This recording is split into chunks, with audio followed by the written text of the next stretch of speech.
तेरी छत्र छाया भगवन मेरे सर पर हो। मेरा अंतिम मरण समाधि तेरे दर पर हो।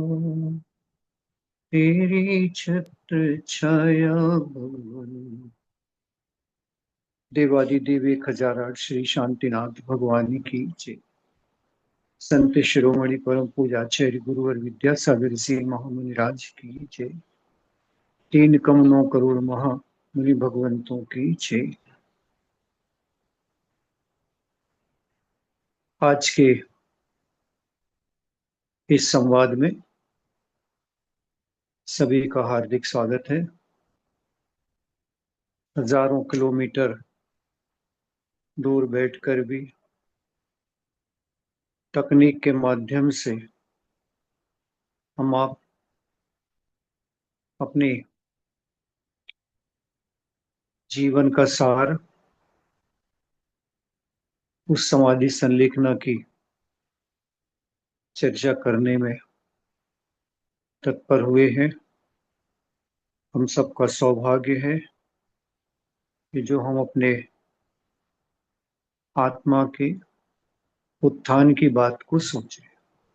शरीर के स्वास्थ्य की चर्चा सारा संसार करता है, लेकिन आत्मा के स्वास्थ्य की और उसके उत्कर्ष की चर्चा बहुत कम, मुट्ठी भर लोग भी नहीं कर पाते। उन मुट्ठी भर में हम आप भी हैं, इसलिए सबका स्वागत है। पिछले संवाद में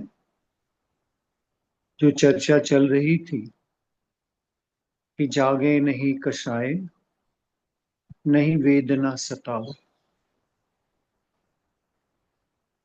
कषायों की और वेदना की चर्चा तो की थी, और इसी से संबंधित जो चर्चा थी कि दुर्ध्यान को बको। वह दुर्ध्यान क्या है? चार प्रकार के ध्यान की जो चर्चा आई थी, उसमें सबसे पहले आर्त ध्यान की चर्चा आई थी। इष्ट का वियोग। वह इष्ट कौन है? कोई भी हो सकता है। हमारे लिए इष्ट है, दूसरे के लिए इष्ट नहीं भी हो सकता है, लेकिन हमारे लिए इष्ट है। वह व्यक्ति हो सकता है, जीव हो सकता है, पुद्गल हो सकता है, कोई वस्तु हो सकती, कोई सामग्री हो सकती है। उसका वियोग हो जाने पर हमारे अंदर में जो परिणाम में विकलता आती है, हम परेशान होते हैं और बार बार उस पर चिंतन जाता है। उसके कारण हम दुखी होते हैं, संक्लेश को प्राप्त होते हैं। वह इष्ट वियोगज आर्त ध्यान है। और आर्त ध्यान का परिणाम आगामी काल में आचार्यों ने त्रियंचायु का बंध लिखा। कभी अनिष्ट का संयोग, जिसको हम नहीं चाहते, जो पसंद नहीं करते, वो व्यक्ति हो सकता है, पदार्थ हो सकते हैं, खाद्य सामग्री हो सकती, पहनने की सामग्री हो सकती, कोई भी सामग्री हो सकती, वातावरण हो सकता है। गर्मी तेज पड़ रही है, सहन नहीं हो रही, वो भी अनिष्ट के संयोग में गिनी जाती है। ऐसी जो वस्तुएं जिनके द्वारा, जिनके संयोग के द्वारा मेरे परिणामों में उथल पुथल मची है और मैं कषाय के परिणाम को स्वीकार करता हूँ, क्रोध रूप में परिणत हो जाता हूँ, ये सारे अनिष्ट। इनके संयोग होने पर जो मेरे मन में विकार आता है, वाणी में विकार आता है, क्रिया में विपरीतता आती है, ये सब अनिष्ट संयोगस आर्त ध्यान। पीड़ा चिंतवन, ये सबसे ज्यादा हमें प्रभावित करता है। हम सारे जीवन का एनालिसिस करें तो हमने जितना आर्त ध्यान किया है, उसमें सबसे ज्यादा इष्ट वियोग और पीड़ा चिंतन। पीड़ा भले नहीं भी आती है तो भी उसकी आगामी काल में मुझे ये आ ना जावे, उसकी आकांक्षा से, उसके भय से बराबर बराबर चिंतन करके हम, यह रोग मुझे ना हो जाए। दूसरे का रोग देखकर मुझे भी ऐसा हो सकता है। किसी के सीने में दर्द हुआ, पता चला होते हार्ट अटैक हुआ है। हमें भले गैस का दर्द भी हो तो भी हम सचेत हो जाते हैं, कहीं मेरा हार्ट अटैक तो नहीं है, कभी हार्ट में दर्द तो नहीं है। किसी का कैंसर सोचकर हम एकदम प्रभावित हो जाते हैं, अरे ऐसा तो नहीं है मुझे भी कोई ऐसा बीमारी घर का। ये जो पीड़ा चिंतन है, इसको बार बार चित्त में विषय बनाना, बार बार उसके संबंध में चिंतन करना, ये पूरे समय आर्त ध्यान का विषय बनता है। इन दुर्ध्यान से बचना है हमें। जो वस्तु हमारे हाथ में नहीं है, कर्माधीन है, कर्म का उदय है, आएगा ही। हम लाख कोशिश करें लेकिन कमाई हमने पूर्व में करके रखी है, वो आएगा ही। भले हमारे पुण्य के उदय से कम वेग में उदय आए, हमने उस पाप को क्षय करने के लिए बहुत प्रयास किए, बहुत सा पुण्य संचय किया, तो हो सकता है कि वह कम वेग से उदय में आए, लेकिन आएगा तो प्रभावित तो करेगा। कितना प्रभावित करेगा? जितनी एनर्जी, जितनी पोटेंशियल, जितनी शक्ति उस कर्म में हमने डाली थी। कैसे डाली थी? उस समय जितना हमारी बांधते समय हमारी कषाय का जितना वेग था, उसके अनुसार उसमें वेग पड़ा। कर्म में फल देने की शक्ति किसी अन्य की कृपा से नहीं मिली है, किसी अन्य ने हमारा बिगाड़ा नहीं है, बल्कि हमने स्वयं ने जब कर्म बांधा था, तो कितने वेग से ये कर्म उदय में आएगा, इसका भी ध्यान हमने किया है। अपने दुर्ध्यान के द्वारा, अपनी कषायों के वेग के द्वारा, हमने जो उसमें कर्म में शक्ति डाली थी, उसी शक्ति से ये उदय में आएगा। तो क्या उतनी वेदना से भोगना पड़ेगा? ये हमारे हाथ में है आज। भोगते समय यदि मेरा ज्ञान जागृत है, वस्तु तत्व को समझ रहे हैं कि कर्म है, उदय में तो आएगा, मेरी ही करतूत का फल है, ऐसा सोचकर जब हम उसमें विचार करते हैं, तो हम उतने वेग से भोग भी सकते हैं, उससे ज्यादा वेग से भी भोग सकते हैं, और एकदम नगण्य वेग से भी भोग सकते हैं। हमारे साधु संत जो भोगते हैं, वो यही ज्ञान दृष्टि के द्वारा, अरे कर्म का उदय है, आएगा, आया है, चला जाएगा, हमें इससे विचलित नहीं होना। विचलित होंगे तो नवीन कर्म बांधेंगे। इसलिए अपनी कषायों को मंद रखते हुए, अपने आए हुए कर्म के वेग को ज्ञान भाव से कर्म करते हुए सहज भाव में ले लेते हैं। और सहज भाव में लेने के लिए उस समय हम अपने आप को, मन को डाइवर्ट करते, दूसरी ओर डाइवर्ट करते। जैसे हमने उदाहरण आपको दिया हो न दिया हो, लेकिन एक उदाहरण से आप ले लो। आपको बहुत कष्ट है, बहुत वेग है, बुखार का, ज्वर का वेग है, और उसके बाद में अभी आपके दरवाजे पर नॉक हो रही है, किसी ने दरवाजा खुलवाया, आपने खोला और पता चला कि आपके प्रियजन, माँ पिता बाहर से आए हुए, एकदम अचानक उन्होंने सरप्राइज दे दिया। अब आप क्या करोगे? प्रसन्नचित्त होगे। वेग में भी, ज्वर के वेग में भी शरीर में शक्ति उठने की नहीं है, उसके बाद भी आपका माइंड डाइवर्ट हो जाने से आप में अंदर वो शक्ति आ गई कि आप उनकी सेवा शुश्रूषा करोगे। उनके आने के बाद उनकी जलपान की व्यवस्था, यहाँ तक कि भोजन पानी की व्यवस्था भी, उनसे नहीं कहोगे कि हमारे आज तकलीफ है, आप बाहर भोजन कर लो। गृहिणी होगी, तो सही तुरंत उनकी व्यवस्था करेगी। अपनी पीड़ा को भूल गई। पूछ रहे हैं हम, क्या शरीर में पीड़ा नहीं है? अभी भी है। ज्वर अभी भी 102 बना है। फिर वेदित क्यों नहीं हो रहे? इसलिए कि मन हमारा दूसरी तरफ डाइवर्ट हो गया। हमारे मन के अनुरंजन का कारण कोई सामने आ गया, उसके कारण हम उसमें अनुरंजित हो गए। तो ये पीड़ा को भूल गए। पीड़ा तो अभी भी हो रही है।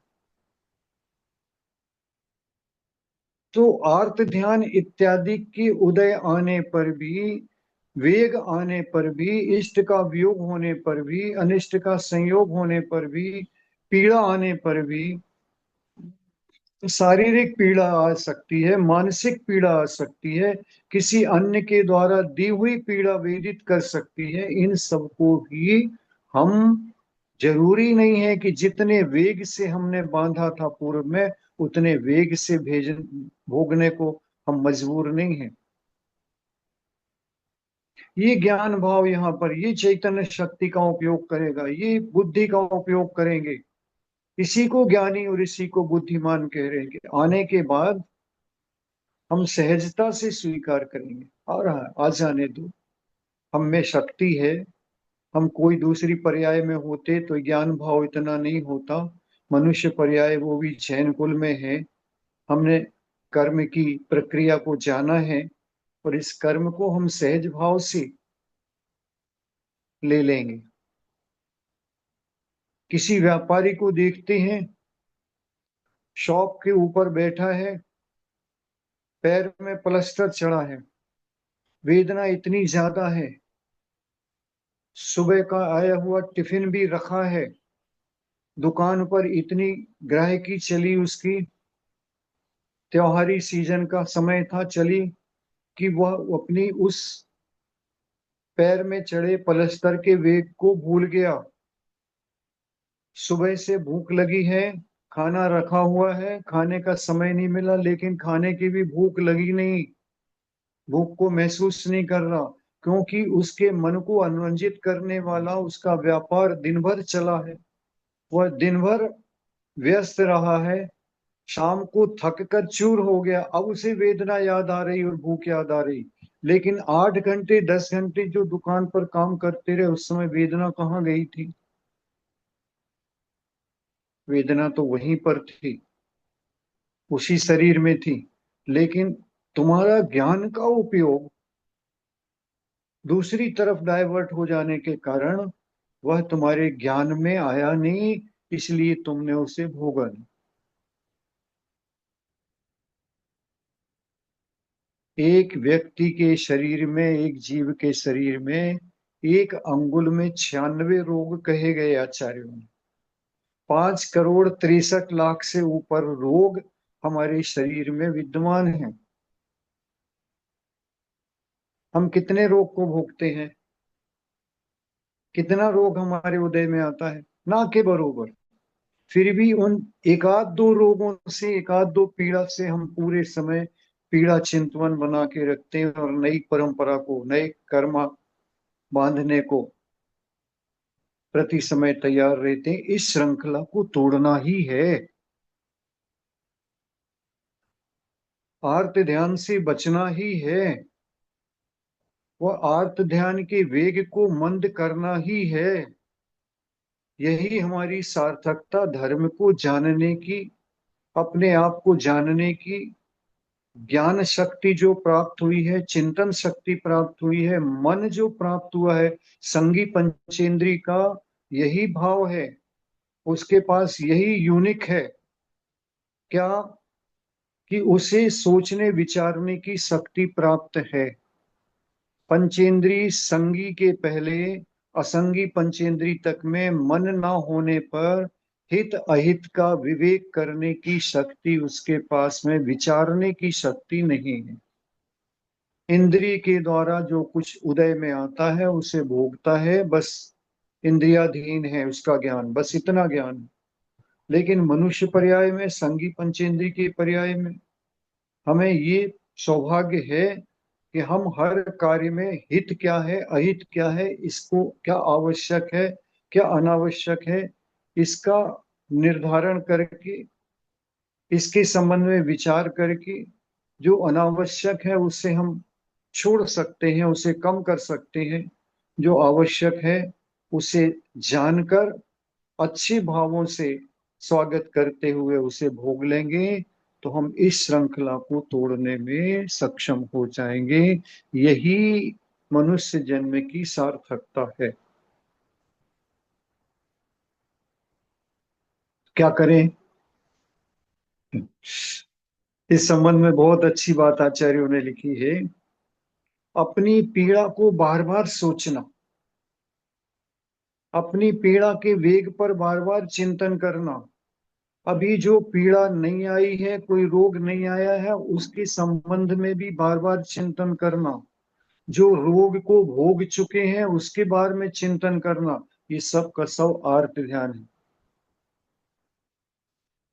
एक उदाहरण स्मरण में आ गया। विगत दिनों एक वृद्ध दादाजी थे। उनसे मैंने पूछा कि कैसा है आपका हालचाल। कह रहे हैं कि 25 साल से, जब से मेरी पत्नी गुजरी है, जब से मैं चैन से नहीं बैठा। मुझे पूरा समय उनके कार्य और उनकी सहानुभूति याद आती है। मैं उनकी कार्यों को भूल नहीं पाता, उनको भूल नहीं पाता, और रोज मुझे पीड़ा होती है। मैंने पूछ भी लिया था कब मरण हुआ था उनके। 25 साल हो गए। 25 साल से वो व्यक्ति उस पीड़ा को भोग रहा है। जिसके कारण भोग रहा है, जिसके नाम से भोग रहा, वो है नहीं। वो किसी अन्य योनि में जन्म ले लिया।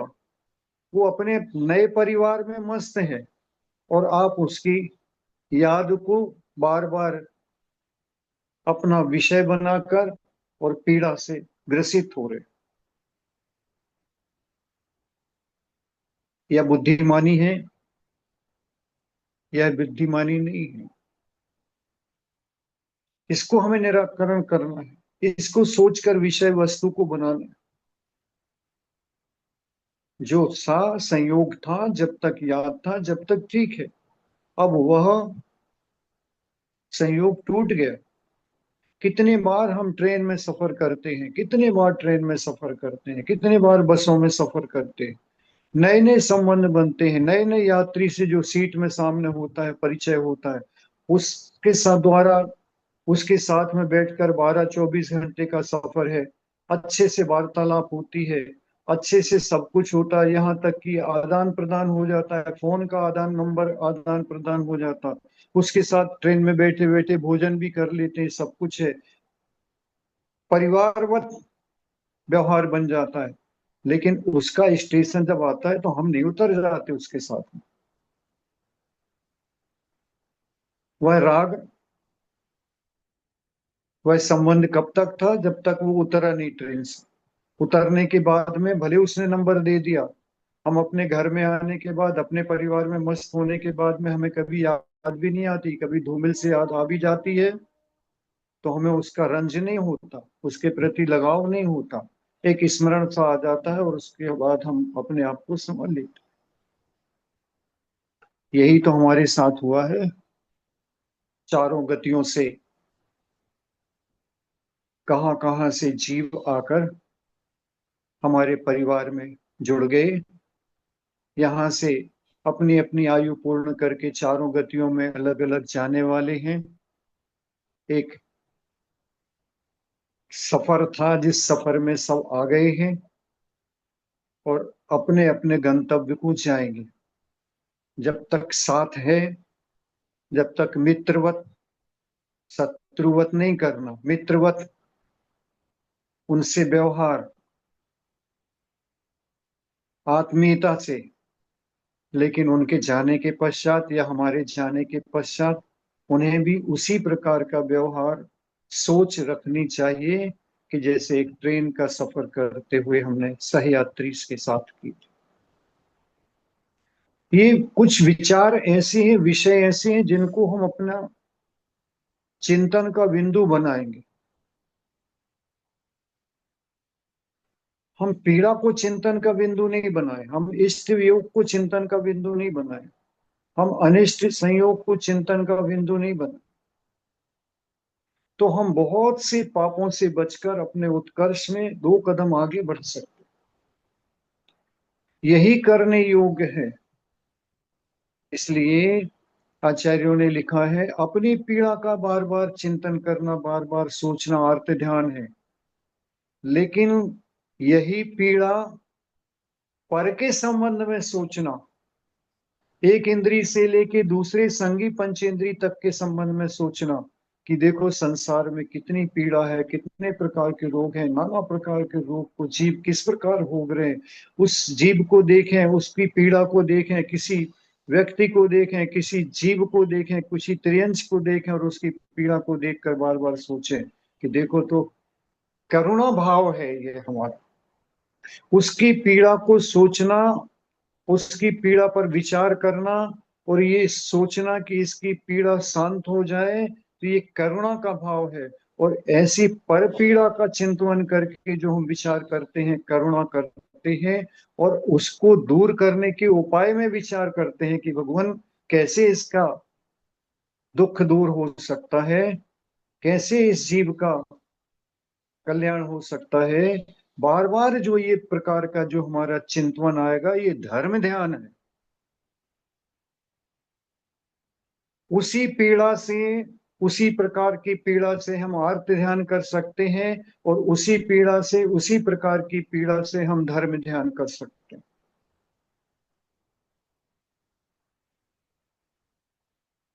अब ये हमें सोचना है कि कौन सा विषय हम स्वीकार करें। हम पढ़े लिखे लोग हैं, अपने आप को हम सब पढ़ा लिखा कहते हैं, बुद्धि हमारे पास है, ज्ञान है, विवेक है। उस विवेक ज्ञान का उपयोग करके क्या हम आई हुई पीड़ा को आर्त ध्यान न बनाकर धर्म ध्यान नहीं बना सकते? बना सकते। और यही बनाना हमारे विकास का कारण।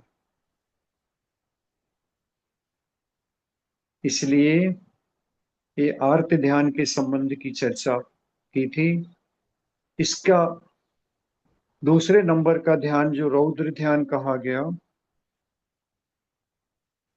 वह स्थूल रूप से आचार्यों ने कहा, ये रौद्र ध्यान में जब भी हम रहते हैं और रौद्र ध्यान के वशीभूत होकर जब हम आगामी काल की आयु का बंध करते हैं, तो मुख्यतः नरक आयु का बंध होता है। रौद्र ध्यान क्या है, अगर बिल्कुल संक्षेप में अपन समझने की कोशिश कर रहे हैं, इसका विषय वस्तु तो बहुत है, जितना इस पर विचार किया जाए उतना है। 4 प्रकार के रौद्र ध्यान को कहा है। पहला रौद्र ध्यान हिंसा नंदी रौद्र ध्यान। इस रौद्र ध्यान में बड़ी विशेषता है, इसके चारों भेद में नंदी लगा है। हिंसा में आनंद मनाना, कोई हिंसा का कार्य हुआ है, हिंसक कार्य हुए हैं, उसमें आनंद मनाना। कहीं कोई झगड़ा हुआ है, कहीं किसी का घात हुआ है, कहीं कोई युद्ध हुआ है, कहीं किसी ने झगड़ा करके अपने परिणामों को बिगाड़ा है, उसमें आनंद मनाना। किसी को सताने में आनंद आ रहा है, किसी को छेड़ने में आनंद आ रहा है, हमारे द्वारा हमारे द्वारा कोई कार्य ऐसा हुआ जा रहा है जो हम किसी को पीड़ित कर रहे हैं, व्यंग से पीड़ित कर रहे हैं, यातना देकर पीड़ित कर रहे हैं। कोई खेल ऐसा हो रहा है जिसके द्वारा एक पशु दूसरे पशु को मार रहा है, एक व्यक्ति कुश्ती में दूसरे को मार रहा है, और जैसे उसका पंच लगता है हम आनंद से ताली बजाते हैं। ये हिंसा नंदी रौद्र ध्यान है।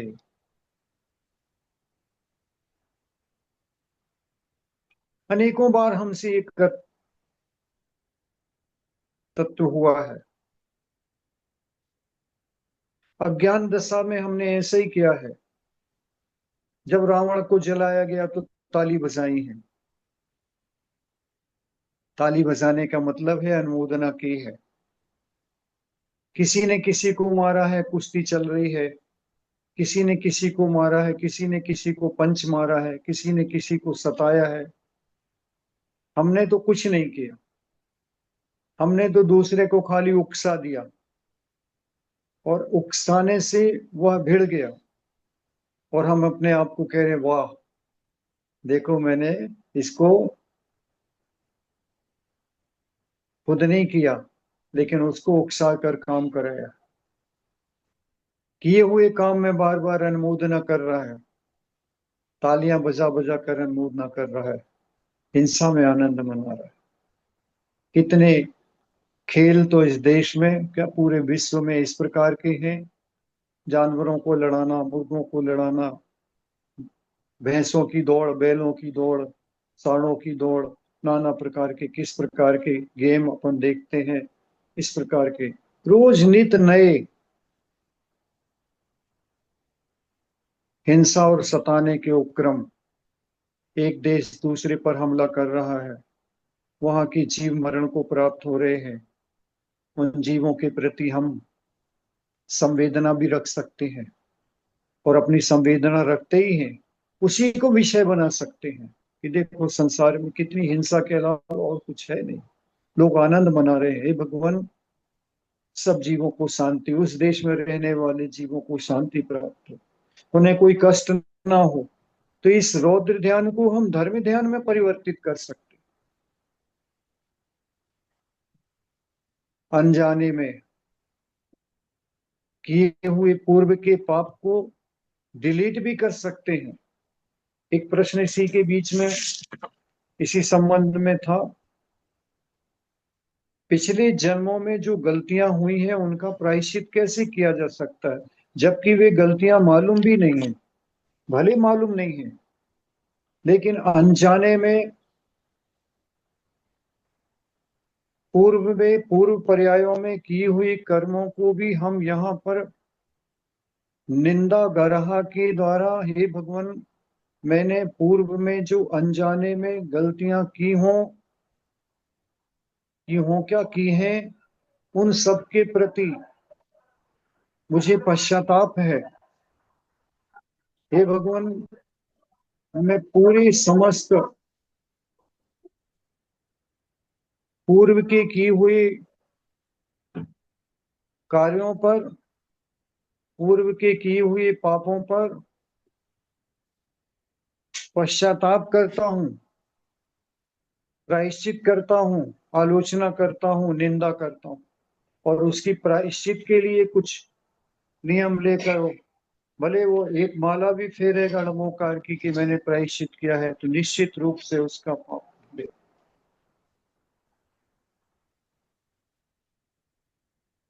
इसमें कोई शंका नहीं, इस प्रकार की शंका अपन पाले ही नहीं।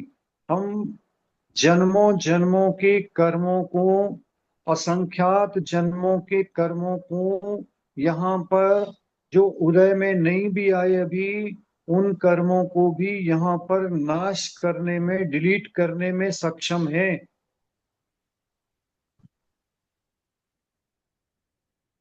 जबकि इस प्रश्न के साथ ये प्रश्न भी हम लगा सकते हैं कि पूर्व पर्यायों में जो हमने किए हैं कर्म, वो इसमें क्यों भोगें, वो तो हमने इस पर्याय में किए नहीं, नहीं वो तो भोगना पड़ेंगे। तो जब पूर्व पर्याय के किए हुए कर्मों को यहाँ भोग कर या बिना भोगे भी हम नष्ट कर सकते हैं, उन्हें निर्जरा को प्राप्त करा सकते हैं, तो पूर्व के किए हुए जो दोष लगे हैं उनका प्रतिक्रमण, आलोचना, निंदा के द्वारा उन्हें साफ भी कर सकते। ये हमारे हाथ में है। एक पर्याय के नहीं, असंख्यात पर्यायों के पूर्व के लगे हुए कर्मों को भी हम यहाँ पर पाप को नष्ट कर सकते। इतना भर नहीं है, हमारे हाथ में आज भी है कि पूर्व पर्यायों के बंधे हुए लाए हुए पुण्य को भी हम नष्ट कर सकते। पुण्य को भी नष्ट कर सकते।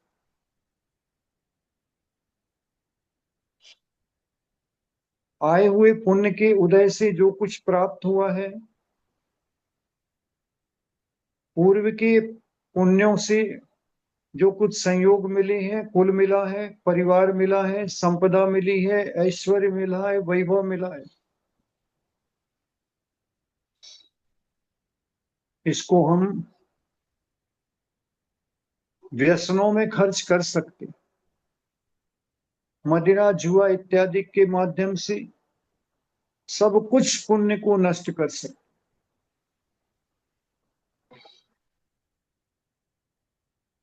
पूर्व का पुण्य था जब तो अच्छा कुल मिला, जैन कुल मिला, जैन धर्म मिला, देवशास्त्र गुरु का समागम मिला, लेकिन मिलने के बाद में लत कहाँ की लग गई? वेश्यागमन की लग गई, जुआ खेलने की लग गई, सप्त व्यसन में व्यसित हो गया। और सारा अच्छा कुलीन घर का लड़का भी, जिनके घर के लोग घर से निकलकर गाड़ी में बैठने तक एसी से बाहर रहते हैं, बाकी घर में एसी, ऑफिस में एसी, गाड़ी में एसी, सब कुछ सुविधाएं हैं, फिर भी वह बालक किसी नदी नाले के किनारे, किसी टपरे में दुर्गंधित स्थान पर बैठकर जुआ खेलने की लत के कारण वह दिन दिन भर बैठकर वहां जुआ खेलने में आनंदित होता है। ये क्या है? पूर्व के अनेक पर्यायों के जोड़े हुए पुण्य को भी जो प्राप्त हुआ, उसे इसी पर्याय में समाप्त कर। तो इसलिए यह रौद्र ध्यान, हिंसा नंदी, इसके संबंध में विचार करके हमें इससे बचना चाहिए। जो जीवन यापन के लिए हिंसा अनिवार्य होती है, उसको हम बचा नहीं सकते। उसको करते हुए भी जब हम प्रतिक्रमण करते हैं कि भगवान एक इंद्री, दो इंद्री, तीन इंद्री इत्यादि के द्वारा मैंने झाड़ू लगाई हो, घर बर्तन साफ किए हो, घर की सामग्री हो, भोजन पकाया हो, अग्नि का जीवों का उपयोग किया हो, पंखा चलाया हो, वायु का एक जीव, इनके प्रति भी जब हम सॉफ्ट कॉर्नर रखते हैं, उनके प्रति भी संवेदना रखते हैं, तब फिर हम इस कुल में जन्म लेने के पश्चात हिंसा और हिंसा के कार्यों में आनंद कैसे मना सकते हैं, इस संबंध में विचार करना चाहिए। मृषानंद, झूठ बोलकर कोई हम काम निकाल लेते हैं, अपना होशियारी समझते हैं कि मैंने अपनी चतुराई से किया। चतुराई नहीं किया, तुम्हें पता नहीं, वह चतुराई नहीं है, तुमने झूठ बोलकर पाप करके उसमें आनंदित हो रहे हो कि देखो मैंने इसको ठगा है। अब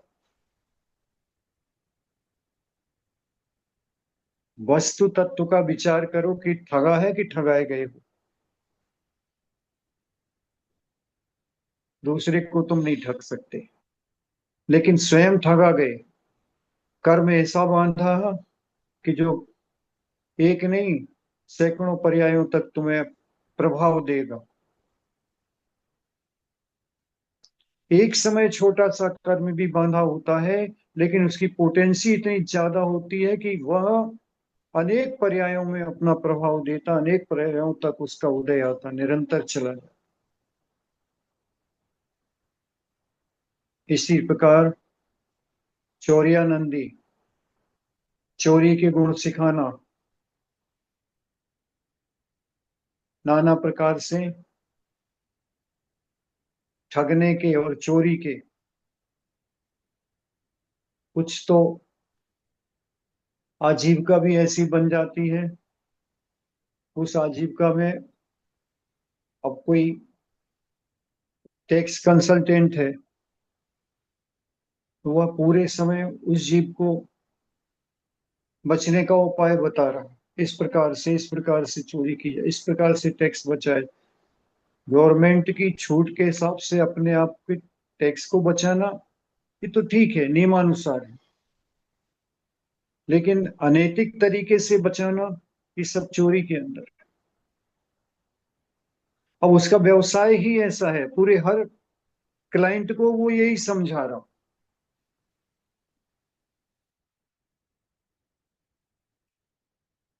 इससे बचना चाहिए जहां तक जितना संभव है। और जब तक नहीं बच पाती तो इनको गलती समझना चाहिए, इनको पाप समझना चाहिए। अभी तो हम होशियारी समझ रहे हैं, अभी तो अपनी चतुराई समझ रहे हैं, बस यही भूल है हमारी। और सबसे ज्यादा हम आनंद मनाते हैं परिग्रह नंदी। जितना हिंसा मृषा और चौरिया नंदी में आनंद नहीं मनाते, उससे ज्यादा परिग्रह नंदी में। यह आनंद, यह रौद्र ध्यान सबसे तीखा है, सबके पास में है। ऐसा नहीं कि जिनके पास नहीं है तो वो भी आनंद नहीं मनाते। वो एक छोटा सा बालक, उसे खेलने के लिए एक तो कंचा मिल जाता है, वो कंचे में ही आनंद मनाता है, उतने परिग्रह में आनंद मनाता है। उसके लिए वही सब कुछ है, जिसके पास जो कुछ है उसी में आनंद मनाता है।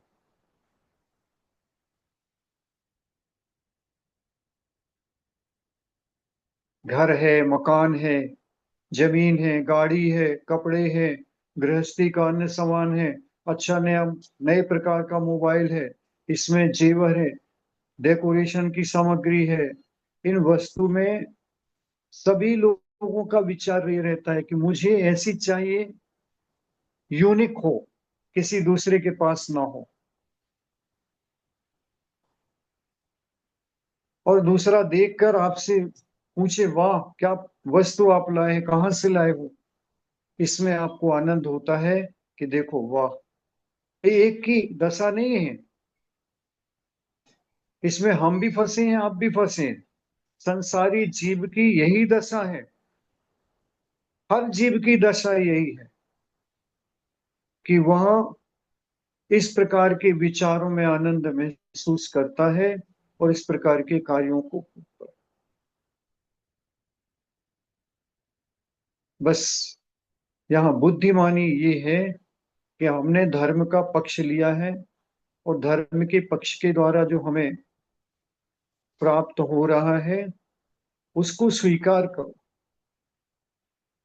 गलत को गलत पहचानना स्वीकार जिस दिन हम कर देंगे, बस उस दिन से हमारा यू टर्न संसार से प्रारंभ हो जाएगा, मुक्ति की तरफ हमारा पहला कदम बढ़ेगा। बस इतना ही करना है, पहला जो गलत है उसको गलत स्वीकार करो।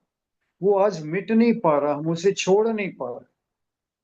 पूर्व का भी बंधा है और इसमें भी गलती कर रहे हैं, लेकिन आज हमने जान लिया है कि ये कार्य गलत है, संसार में भटकाने वाला है, आत्मा को भटकाने वाला है, उसकी दुर्दशा कराने वाला है, मुक्ति के रास्ते में बाधक है।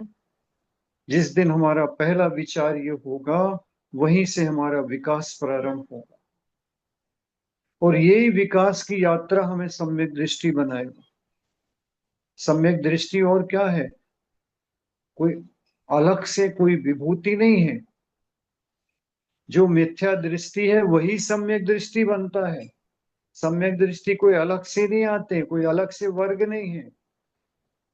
जिसने मिथ्यात्व को जीता है, अपनी गलतियों को स्वीकार किया है, गलती को गलती पहचाना है, और अब उसने अंदर से ये भाव किया है कि नहीं, अनजाने में मैंने जो कुछ गलती की है वह सब कुछ मदिरा पिए हुए जैसे कोई व्यक्ति अनैतिक सारे कार्य मदिरा पिए हुए में कर लेता है, उसे होश आता है और उसे लगता है कि मैंने ये गलत किया, मैंने मदिरा पीकर यह सब कुछ किया है, बेहोशी में किया है, मदहोशी में किया है, वह उस मदिरा को रोकता है। और अब आगे आगे बचने की भावना लेकर उस मदिरा के सेवन को जब भी रोकता है तो उसका सब कुछ यहीं से अच्छा भविष्य, अच्छा बर्ताव, अच्छा जीवन प्रारंभ होता है।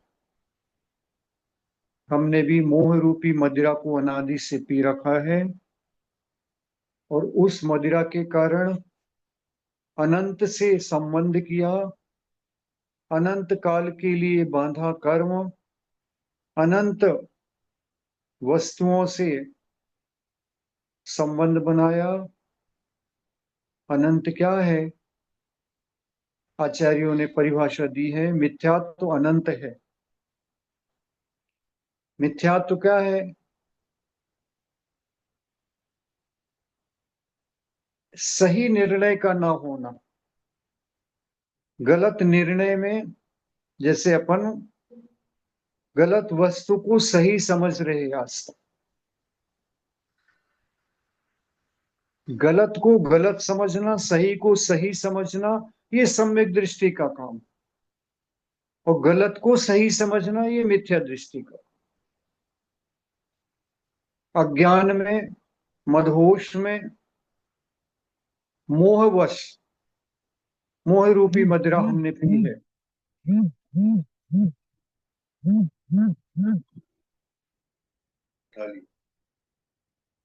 उस मोह रूपी मदिरा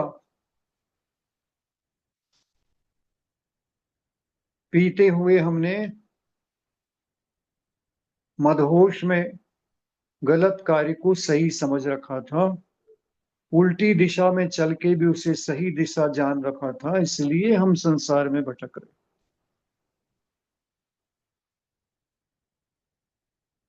अनंतानुबंधी की चर्चा आई थी। अनंतानुबंधी क्या है? आज हमने कोई दुष्कर्म किया है, आज हमने कोई गलत कार्य किया है, आज हमने कोई कषाय ऐसी बांधी है, किसी के साथ व्यवहार गलत किया है, उसको सुरक्षित रख लिया आगामी काल के लिए। हमने तुरंत के तुरंत डिलीट नहीं किया, हमने कोई क्षमा याचना नहीं की, हमने कोई पश्चाताप नहीं किया, हमने कोई प्रतिक्रमण नहीं किया। वो प्रतिक्रमण जरूरी नहीं कि जो आगम में लिखा वही विधि से पढ़ा जाए। एक हमारा भाव इतना कि मैंने जो किया आज गलत किया, मुझे ऐसा नहीं करना चाहिए था, और सामने वाले के साथ में हमने संदेशा दे दिया, उसको प्रायश्चित कर लिया, उसके सामने क्षमा याचना कर ली, तो वो डिलीट हुआ। लेकिन हमने नहीं किया, क्यों? मेरा मान था। अरे, अभिमान के कारण, लोभ के कारण, एक कषाय जो क्रोध उदय में आया था, उसके पीछे मान आ गया, मायाचारी आ गई, लोभ आ गया। किया था तो क्या हुआ? ऐसा तो दुनिया करती है, और ऐसा करके हमने उसे छोड़ दिया। अब छोड़ दिया, वो हमारा रिजर्व रखा है। अब रिजर्व रखा है, कब तक रखा है? अनंत कालों के लिए रखा है। पता नहीं पिछली पर्यायों में भी कितना रख कर आए हैं ऐसे, और यहाँ पर भी वही कर रहे हैं। ये सब अनंत को अनुबंध कराने वाली अनंतानुबंधी है। और अनंतानुबंधी कषाय जिनके जीवन में है, वह कभी भी अकेली नहीं रहती, मिथ्यात्व के साथ में रहती है। और मिथ्यात्व का टूटना, अनंतानुबंधी का जाना, दोनों एक साथ होता है।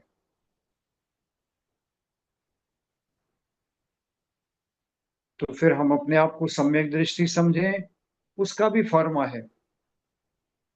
उस फर्मे की भी चर्चा अपन करेंगे कि क्या हम सम्यक दृष्टि हैं। उपचार की बात अलग है, जैन धर्म में आने के बाद में अलग है कि अपने को लग रहा है, लेकिन वास्तव में सम्यक दृष्टि की परिभाषा जो कुछ है, उसमें हम अपने आप को फिट पा रहे हैं। और यदि पा रहे हैं तो निश्चित रूप से हम सम्यक दृष्टि हैं। और जो सम्यक दृष्टि होता है उसकी अनंतानुबंधी कषाय नहीं होती, उसके कषाय का इतना वेग नहीं होता।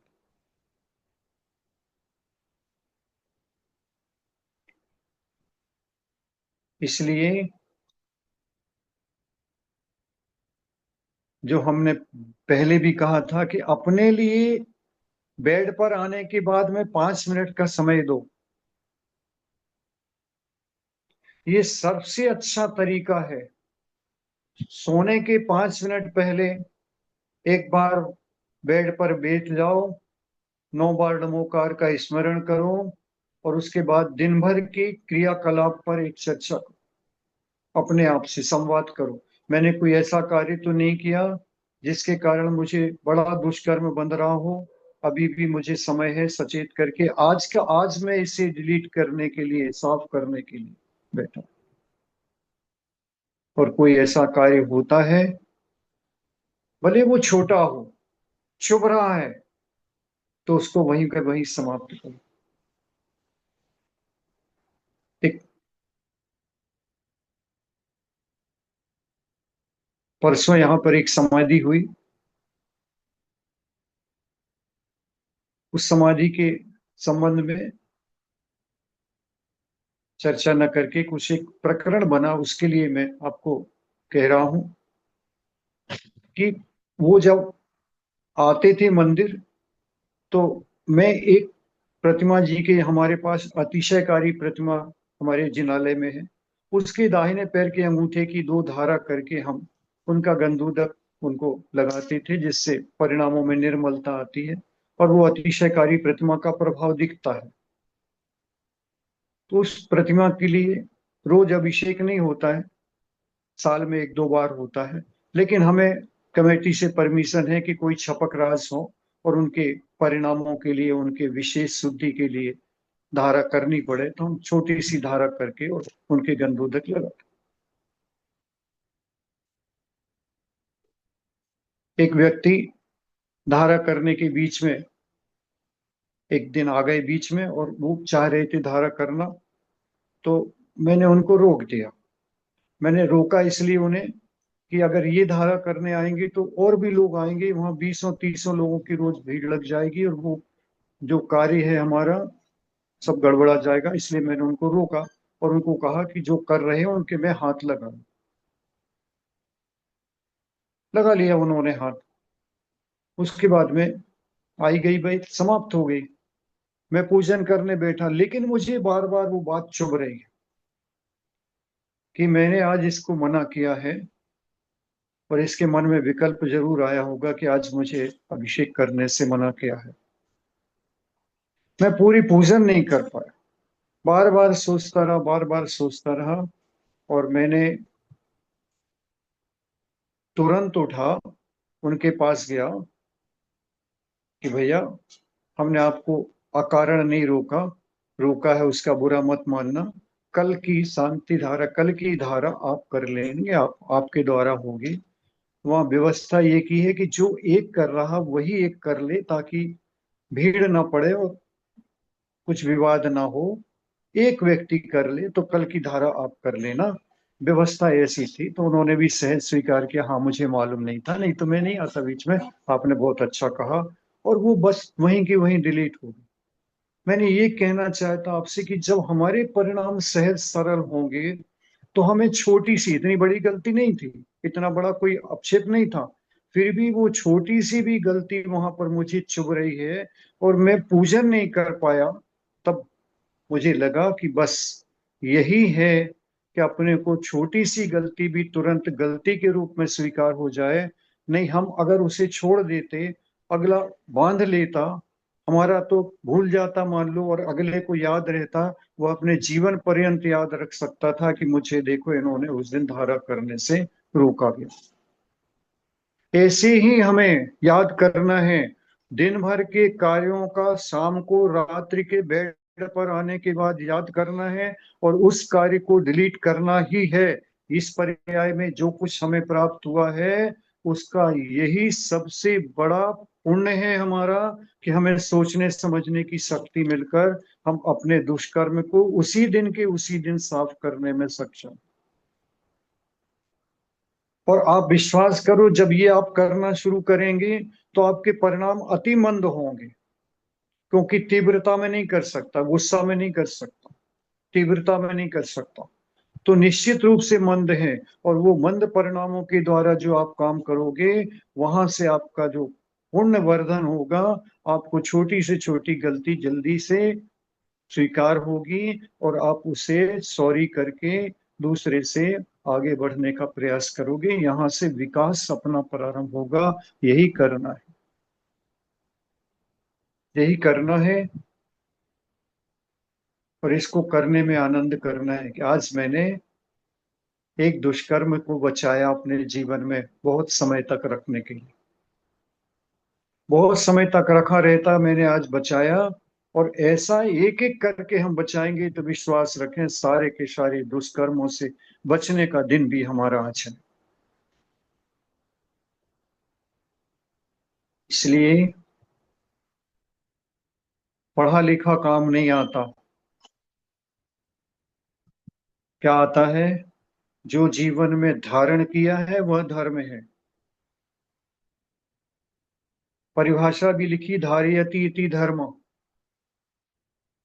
जो धारा जाए, जीवन में धारण किया जाए, वो धर्म है। जो मात्र जाना जाए वो धर्म नहीं है। जीवन के अनुभव से निष्कर्ष निकालना। आज आपके यहाँ डॉक्टर साहब हैं, उनका नाम तो मुझे ज्ञात नहीं, पहले भी उन्होंने मैसेज भेजा था, वो सुन रहे हो तो आज मैं पुनः कहता हूँ। आपने डॉक्टर लोपा मेहता का जिक्र किया है और अभी हमारे अकाउंट में पोस्ट डाली है, उनका एक विचार, उनका लेख प्रस्तुत किया है।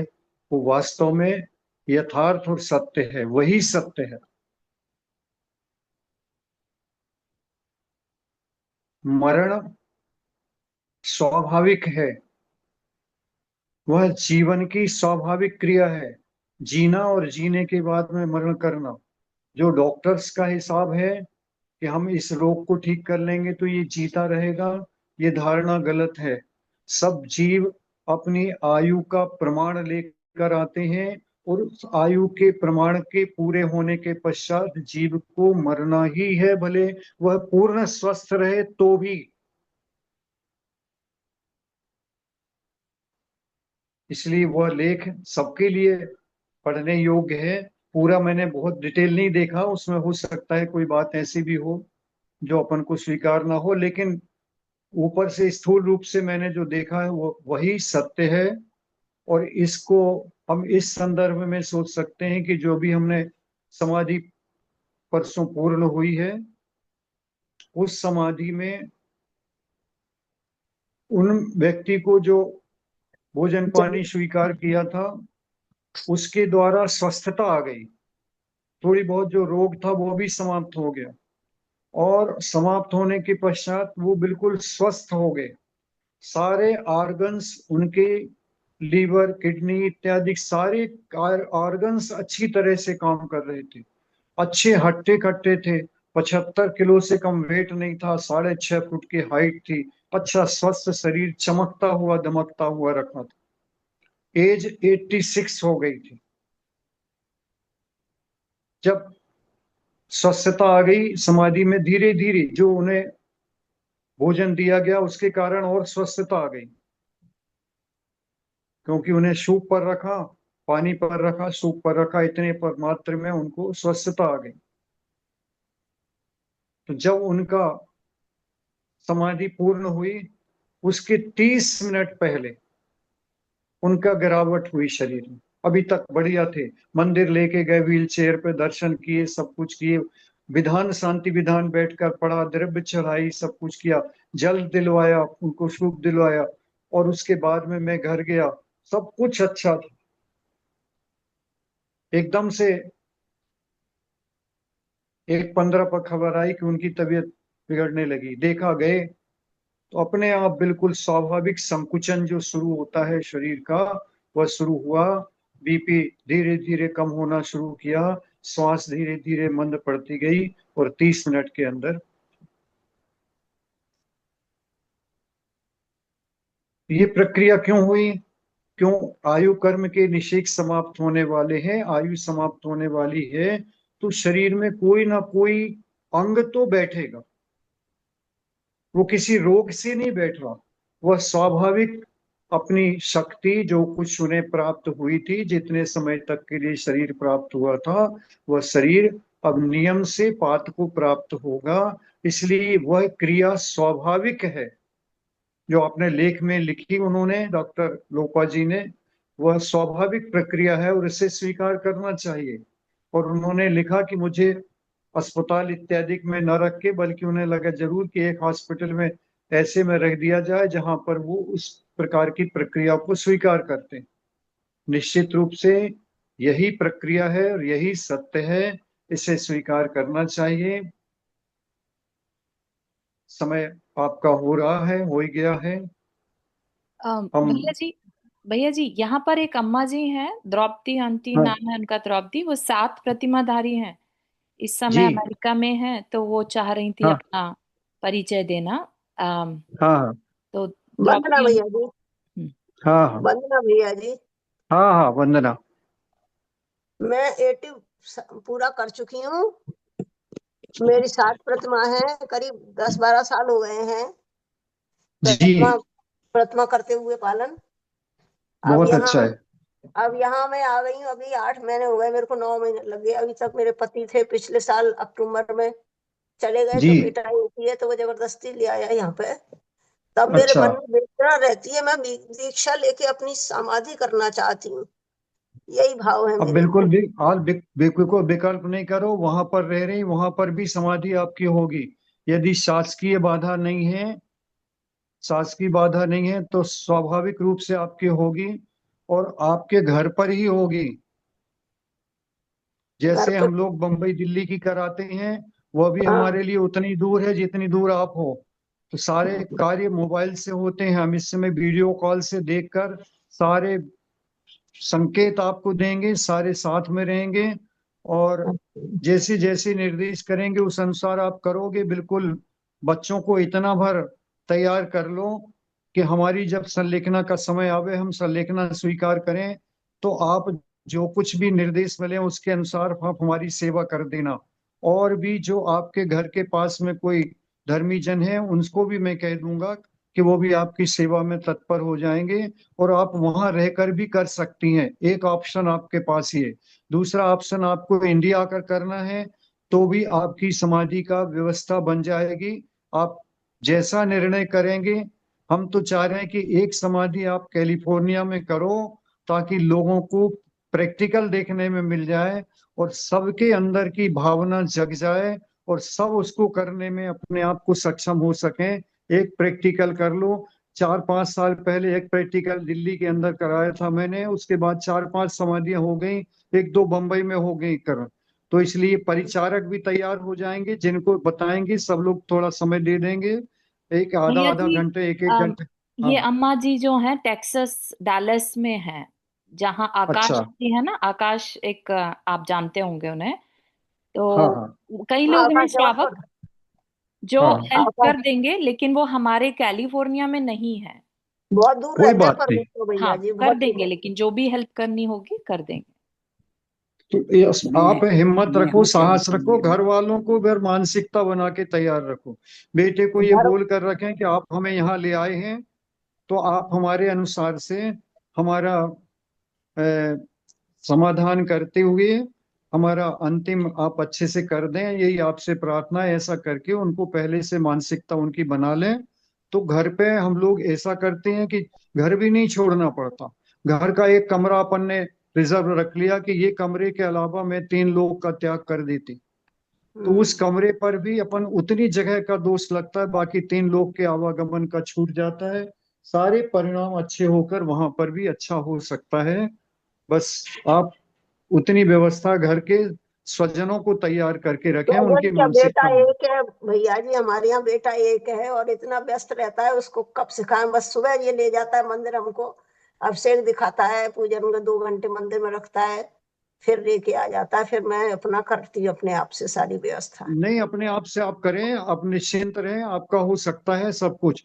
आपको अपनी मानसिकता बनाना है, तो आपका पुण्य इतना तीव्र होगा कि किसी की आवश्यकता ही नहीं पड़ेगी, स्वयं इतना करके और अपना उत्कर्ष कर सकेंगे। बहुत इसको बढ़िया। पॉजिटिव सोच, सकारात्मक रहो, पॉजिटिविटी रखो कि हम तो कर लेंगे। यहाँ पर भी जब मुनि महाराज अकेले जंगल में कर लेते हैं, हम तो यहाँ सब साधनों के बीच में हैं। ये मत सोचो कि हम अबला है और महिला है, क्या नहीं कर सकते। वो वो वो आरिका माताएं बीच जंगल के अंदर भी अपना कल्याण कर लेती हैं, समाधि पूर्वक देह त्याग कर लेती हैं। अपन तो सबके बीच में हैं, तकनीक से जुड़े हैं, तकनीक से सारी हेल्प आपको पहुंचेगी। यहाँ से हम वीडियो कॉल से आपको देखकर जो निर्देश देंगे आप उसको पालती जाएंगे, आपका सब कुछ अच्छा होगा। और हम इसमें मीडिया के माध्यम से 24 घंटे आपके साथ रहेंगे। आप रात के 2 बजे भी हमें कॉल करोगी तो हम आपके साथ होकर आपको निर्देश करके और आपके संबोधन करके आपको सचेत कर सकते हैं। क्या कंडीशन मिलेगी भैया जी? तो मेरे विचार तो ज्यादा तो ये है कि मैं दीक्षा लेके समाधि करूं। अब वो दीक्षा तो वहां पर नहीं हो सकती। यहाँ क्या दीक्षा होगी? कैसे होगी यहाँ दीक्षा? इसीलिए तो, और यदि आपको दीक्षा की भावना है तो फिर आ जाओ यहाँ पर, किसी संघ में निवेदन कर दोगे, दीक्षा हो जाएगी, संघ में शामिल हो जाओगे तो सारे संघ वाले संभालेंगे फिर। हाँ, वो मतलब ये है कि भाई सब लोग अपने जैसे रहेंगे ना, तो उनको सब बात का अपने आप ही ज्ञान है उस समय आखिरी समय क्या कंडीशन बने। अब बच्चे तो अभी तक, एक बहू है वो भी अपने काम में रहती है, बेटा भी अब इस समय बाहर टूर पे है। अब अब कौन से समय बच्चों कहाँ आप रहे। बच्चों आप बच्चों को मना लो तो व्यवस्था यहाँ पर सब कुछ हो जाएगी। मैं तो दीक्षा लेके समाधि लेना चाहती हूँ, सब संलिग्न करना तो चाहती आप हूँ। आएंगी यहाँ पर, दीक्षा भी हो जाएगी, समाधि भी हो जाएगी। हम्म। बच्चे आपके स्वीकार कर लें तो यहाँ भेज दें। भाई बच्चा स्वीकार नहीं कर रहा है, यही तो चक्कर है ना सबसे तो बड़ा। फिर कोई बात नहीं है। अब नहीं कर रहे हैं तो अपन वहां के अनुसार बिना दीक्षा के, अनिवार्य नहीं है कि दीक्षा बनकर ही समाधि हो। श्रावक के लिए भी समाधि पूरी लिखी है, वही विधि है और वही पुण्य है। इसलिए 7 प्रतिमा लिए हैं, 7 प्रतिमा को आगे बढ़ाकर 10 प्रतिमा कर सकती हैं बाद में, अभी नहीं। और 10 प्रतिमा के साथ भी वहीं पर संलेखना कर सकती हैं, श्रावक की सर्वोत्कृष्ट स्थिति को प्राप्त कर सकती हैं। इसलिए विकल्प ना करें, वहीं पर रहकर करें और वहां पर सारी व्यवस्था आपकी बन जाएगी। आप चिंता ना करें, अपने भावों को आगे पूछते रहें, पुण्य बढ़ाएं, बस यही भावना रखें, हो जाएगी। अगर प्रतिमा नहीं ली है तो समाधि हो सकती है, संलेखना हो सकती है। सुमरण तो हो सकता है, समाधि नहीं हो सकती। अच्छा, तो अंतिम समय प्रतिमा ले सकते हैं? जब अंतिम समय आता है तो उस समय प्रतिमा ले ले तो चलता है? लेने में चलता है, लेकिन अभी से पाल तो सकते हैं अपन।